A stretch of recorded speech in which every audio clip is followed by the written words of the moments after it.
Voici ce que tu dois retenir sur la politique nationale et les tensions au sein de la Fédération canadienne. J'ai oublié mon bout de phrase. En 1873, il y a une crise économique qui touche l'Amérique du Nord et l'Europe.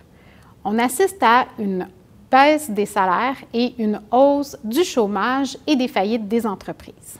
En plus de ça, il y a une chute du prix des matières premières telles que le blé et le bois sur les marchés internationaux et les marchandises américaines à bas prix inondent le marché canadien. John A. Macdonald, qui avait démissionné de son poste de premier ministre en 1873 suite au scandale du Pacifique, revient avec une proposition pour remédier à la crise économique. La solution à la crise économique sera par la suite nommée politique nationale. Qu'est-ce que la politique nationale? C'est 3 mesures. La politique tarifaire, le développement du chemin de fer transcontinental et la colonisation de l'Ouest. La première mesure, qui consiste à hausser les tarifs douaniers, se nomme la politique tarifaire. Cette mesure protectionniste consiste à hausser les tarifs douaniers sur les marchandises qui entrent au pays. Ces taxes rapportent beaucoup d'argent au gouvernement, ce qui permet de financer le développement du chemin de fer transcontinental.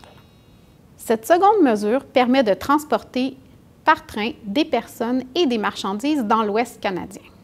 La troisième mesure de la politique nationale, c'est de favoriser la colonisation de l'Ouest.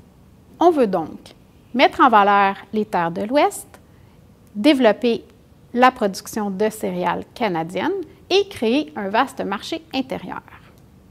Cette politique nationale sera appliquée par le gouvernement de John A. Macdonald à partir de 1879.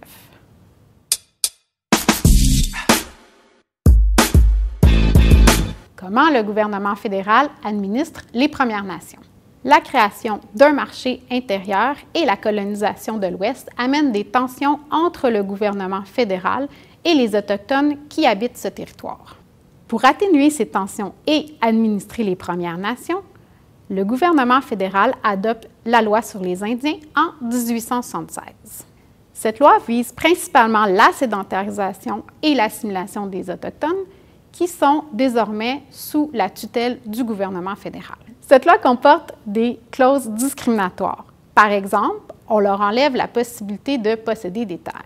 Cette loi ne concerne ni les Métis ni les Inuits.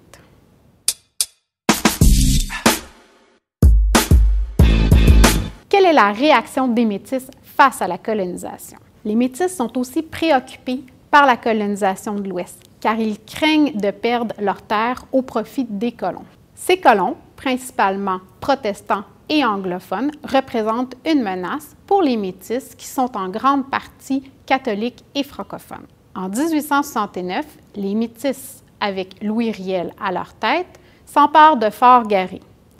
Ils forment un gouvernement provisoire afin de faire reconnaître leurs droits territoriaux, linguistiques et religieux.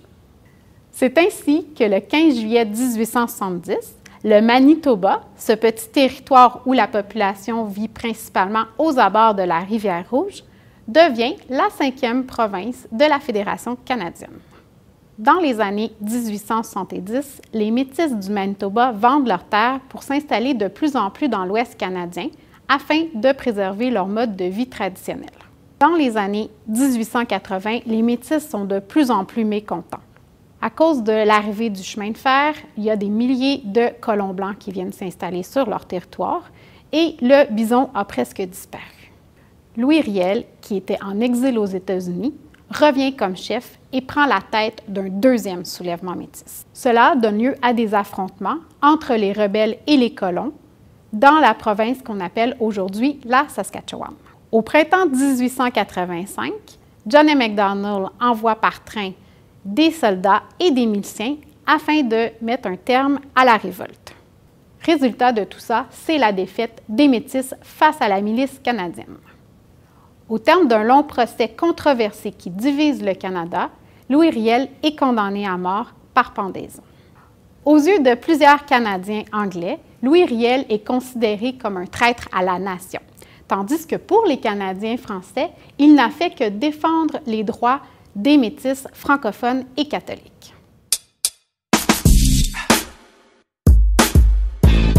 Comment sont les relations entre le gouvernement fédéral et les provinces à la fin du 19e siècle? Au Québec, le mouvement de sympathie envers Louis Riel renforce le sentiment nationaliste et facilite l'élection d'Honoré Mercier. Il sera le premier ministre du Québec à revendiquer plus d'autonomie pour la province du Québec au sein de la Fédération canadienne.